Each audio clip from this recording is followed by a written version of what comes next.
یہ نظم فیض احمد فیض کی مشہور نظم ہے جس میں انہوں نے انقلابی سوچ اور ظلم کے خلاف بغاوت کے جذبات کا اظہار کیا ہے۔ اس نظم میں وہ دن کا انتظار کرتے ہیں جب ظلم و ستم کا خاتمہ ہوگا اور انصاف کا بول بالا ہوگا۔ ہم دیکھیں گے، لازم ہے کہ ہم بھی دیکھیں گے وہ دن کہ جس کا وعدہ ہے جو لوح ازل میں لکھا ہے۔ جب ظلم و ستم کے کوہ و گراں روئی کی طرح اڑ جائیں گے، جب ظلم و ستم کے کوہ گراں روئی کی طرح اڑ جائیں گے، ہم محکوموں کے پاؤں تلے جب دھرتی دھڑ دھڑ دھڑکے گی۔ ان اشعار میں فیض احمد فیض امید اور یقین کا اظہار کر رہے ہیں کہ وہ اور ان کے ساتھی ایک دن ضرور دیکھیں گے جب انصاف اور حق کا بول بالا ہوگا۔ یہاں فیض کہتے ہیں کہ ہم یقیناً وہ دن دیکھیں گے، یہ لازم ہے کہ ہم بھی اس دن کے گواہ ہوں گے۔ اس میں فیض اس دن کا ذکر کرتے ہیں جس کا وعدہ کیا گیا ہے، وہ جو ازل ابدیت سے لکھا ہوا ہے۔ یہ اس بات کی طرف اشارہ ہے کہ انصاف اور حق کی فتح ایک لازمی اور یقینی حقیقت ہے جو کہ ازل سے مقدر ہے۔ یہ شعر ایک پر امید اور مضبوط یقین کا اظہار کرتا ہے کہ ظلم و ستم کا خاتمہ ہوگا اور انصاف کا دن ضرور آئے گا جو قدرت کی طرف سے پہلے ہی طے شدہ ہے۔ ان اشعار میں فیض احمد فیض نے ظلم و ستم کے بہاری پہاڑوں کی مثال دی ہے جو معاشرے پر مسلط ہیں۔ انہوں نے کہا ہے کہ یہ بھاری پہاڑ ظلم و ستم روئی کی طرح ہلکے ہو کر اڑ جائیں گے۔ اس کا مطلب یہ ہے کہ ظلم اور جبر کا خاتمہ ہوگا۔ جب یہ ظلم و ستم ختم ہو جائیں گے تو محکوم لوگ، یعنی وہ لوگ جو ظلم و ستم کا شکار تھے، ان کے پاؤں تلے یہ زمین زور زور سے دھڑکنے لگے گی۔ یہ ایک علامتی اظہار ہے جس سے مراد ہے کہ جب مظلوموں کو انصاف ملے گا تو وہ اتنے طاقتور ہو جائیں گے کہ زمین بھی ان کے قدموں کے نیچے لرزنے لگے گی۔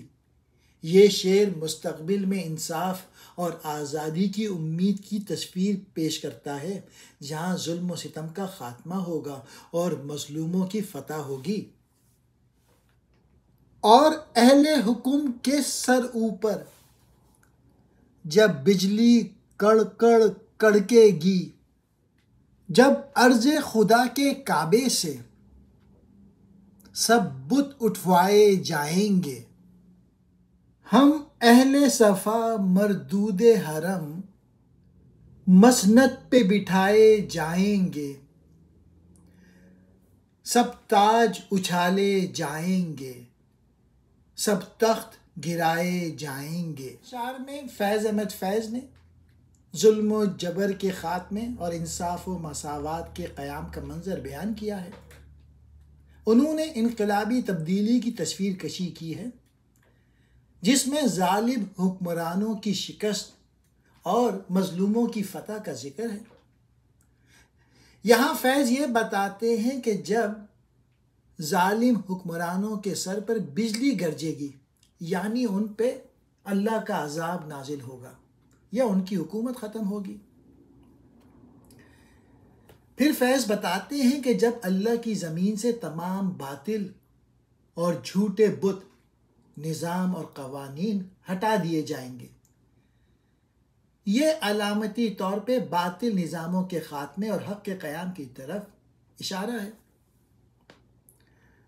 پھر کہتے ہیں ہم اہل صفا مردود حرم۔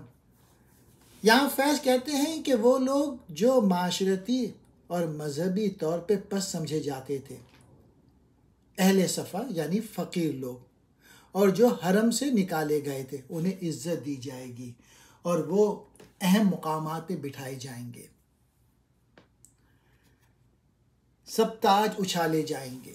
یہاں فیض کہتے ہیں کہ تمام حکمرانوں کے تاج اچھال دیے جائیں گے اور ان کے تخت گرائے جائیں گے، یعنی ظالم حکمرانوں کا زوال ہوگا اور انصاف کا دور دورہ ہوگا. یہ اشعار انقلابی تبدیلی اور سماجی انصاف کے قیام کی ایک مضبوط امید اور یقین کا اظہار کرتا ہے. فیض احمد فیض ظلم و جبر کے خاتمے اور مظلوموں کی فتح کا وعدہ کرتے ہیں. بس نام رہے گا اللہ کا، جو غائب بھی ہے حاضر بھی، جو منظر بھی ہے ناظر بھی، اٹھے گا انا الحق کا نعرہ، جو میں بھی ہوں اور تم بھی ہو، اور راج کرے گی خلق خدا، جو میں بھی ہوں اور تم بھی ہو. یہاں فیض کہتے ہیں کہ اس وقت صرف اللہ کا نام باقی رہے گا. اللہ وہ ذات ہے جو بظاہر نظر نہیں آتی، یعنی غائب ہے، لیکن ہر جگہ موجود ہے. وہ دیکھنے والا بھی ہے، یعنی ناظر ہے، اور جسے دیکھا جا رہا ہے وہ بھی ہے، یعنی منظر ہے. یہ اللہ کی موجودگی اور اس کی مکمل حاکمیت کا ذکر ہے. یہاں فیض کہتے ہیں انا الحق، یعنی میں حق ہوں کا نعرہ بلند ہوگا، جو دراصل یہ بتاتا ہے کہ ہر انسان میں اللہ کی موجودگی کا احساس ہوگا. میں بھی ہوں اور تم بھی ہو کا مطلب ہے کہ ہر فرد میں یہ شعور ہوگا کہ ہم سب اللہ کی تخلیق ہیں اور سب برابر ہیں. یہاں فیض کہتے ہیں اللہ کی تخلیق یعنی انسان حکمرانی کرے گی. جو میں بھی ہوں اور تم بھی ہو کا مطلب ہے کہ ہم سب یعنی انسان اس حکمرانی میں شامل ہوں گے. اس کا مطلب یہ ہے کہ انصاف، مساوات اور بھائی چارے کا دور ہوگا انشاءاللہ. یہ اشعار ایک مثالی اور عادلانہ معاشرے کی تصویر کشی کرتا ہے جہاں اللہ کی حاکمیت، انسانیت کی برابری اور انصاف کی حکمرانی ہوگی. فیض احمد فیض اس معاشرتی اور انقلابی تبدیلی کی امید دلاتے ہیں جہاں ظلم و جبر کا خاتمہ ہوگا اور سب انسان برابر ہوں گے انشاءاللہ تعالی.